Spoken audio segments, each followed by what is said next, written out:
RTX A4000. É uma placa de vídeo da linha profissional da NVIDIA.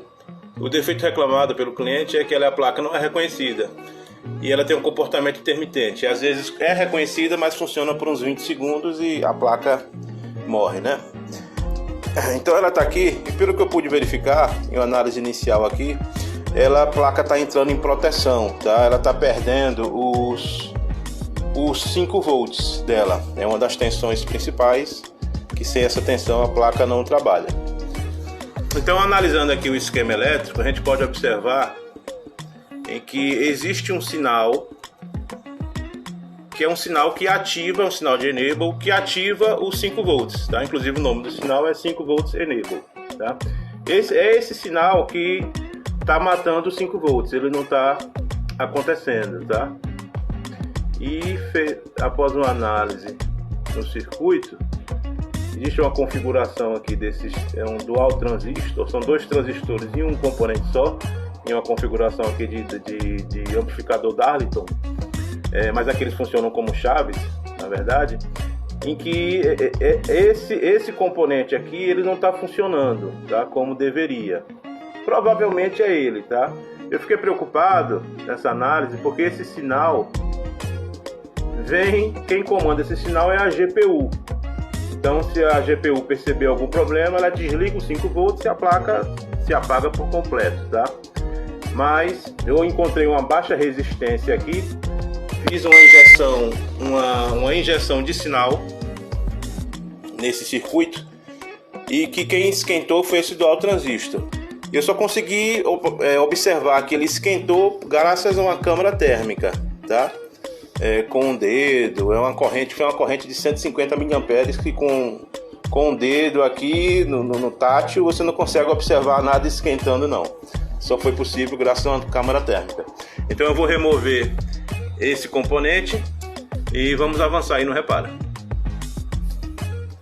Componente removido é esse aqui, dual transistor, componente de 6 pinos. Ele está localizado aqui, estava, né? Foi removido dessa região. E agora, ao medir a resistência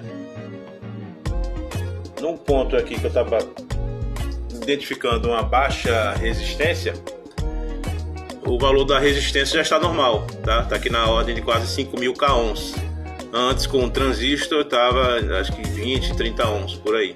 Então realmente era provavelmente, né, é esse carinha aqui que estava matando o sinal que ativa os 5 volts da placa de vídeo. Vou em busca agora de um outro dual transistor para colocar aqui no lugar e continuar com o reparo. Coloquei um outro dual transistor, o problemático está aqui, e só que eu ainda não obtive o meu sinal de enable para ativar o novo dual transistor colocado. Mas eu ainda não obtive o sinal de enable dos 5 volts. Então eu voltei para a análise aqui e vi que esse transistor é o que entrou em curto, é o problemático, tá? Ele entrou em curto da junção da base para o emissor. Então logo ele sobrecarregou esse resistor aqui, que recebe os 12 volts lá do slot, do conector. E esse resistor abriu. Então eu tive que também substituir esse resistor, que é esse de cá, um resistor de 30 k ohms. Ele foi substituído juntamente com o dual transistor e agora eu já tenho o meu sinal de enable. Deixa eu ligar aqui a placa de vídeo, preciso ser rápido porque ela está sem o dissipador, mas eu medindo aqui, ó,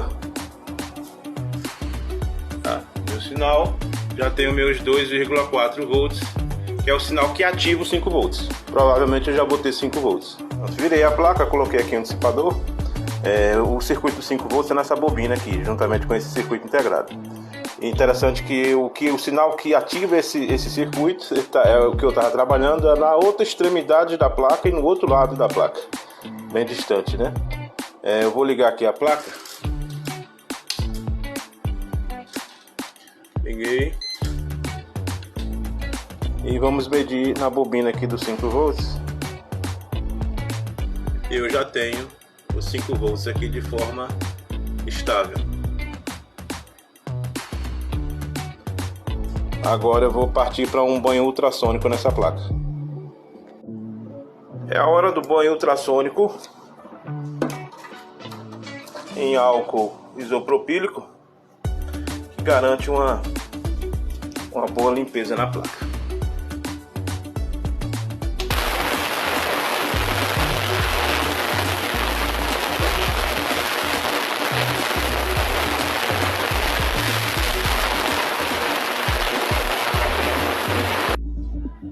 Banho concluído, agora a placa vai para uma estufa para remover a umidade.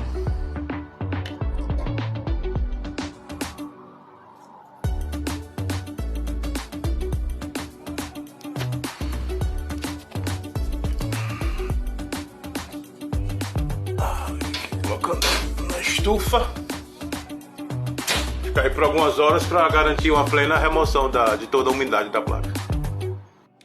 Enquanto a placa desumifica lá na estufa, eu vou fazer um serviço aqui de recuperação desses thermal pads. Recuperação não, né? Que vai ter que trocar, né? Essas memórias GDDR6 elas não esquentam muito, tá? Elas esquentam menos do que as GDDR5. Mas é óbvio que tem que ter o thermal pad, né? Eu vou verificar que é importante sempre verificar a espessura do thermal pad, né? Se você colocar grosso demais, ele vai forçar a solda a esbejar das memórias. Se você colocar muito fino, ele não vai fazer o contato devido para a transferência de temperatura, né? De calor.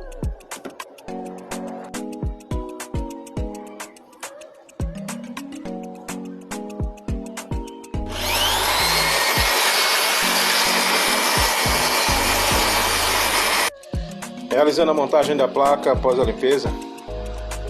Placona, hein? Linha profissional da NVIDIA, RTX A4000.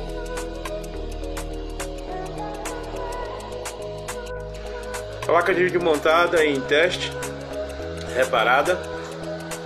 Aqui nos testes de estresse. Estressando a memória. Essa placa de vídeo tem 16 GB de memória, tá? Tem mais memória do que o computador da qual ela está testando. Rodando aqui o Riven, né? Aqui ele testa mais a GPU, aqui aqui testa a VRAM. Esse modelo de refrigeração dela, ela é uma placa naturalmente mais esquentadinha, tá? Tanto é que ela está fazendo aqui a limitação, né? Pela temperatura, devido ao estresse, né? E esse sistema de refrigeração é o sistema blower, né? O sistema de turbina. Então ele puxa o ar, essa turbina aqui puxa o ar, que passa aqui pela placa de vídeo, e o ar sai quente aqui. Ela tem como vantagem ela deixa o computador, quando ela está dentro do computador, num gabinete fechado, ela deixa o sistema naturalmente mais frio, porque ela retira o ar quente de dentro do gabinete e joga aqui, tá? Mas ela em si trabalha mais quente do que um sistema de refrigeração axial.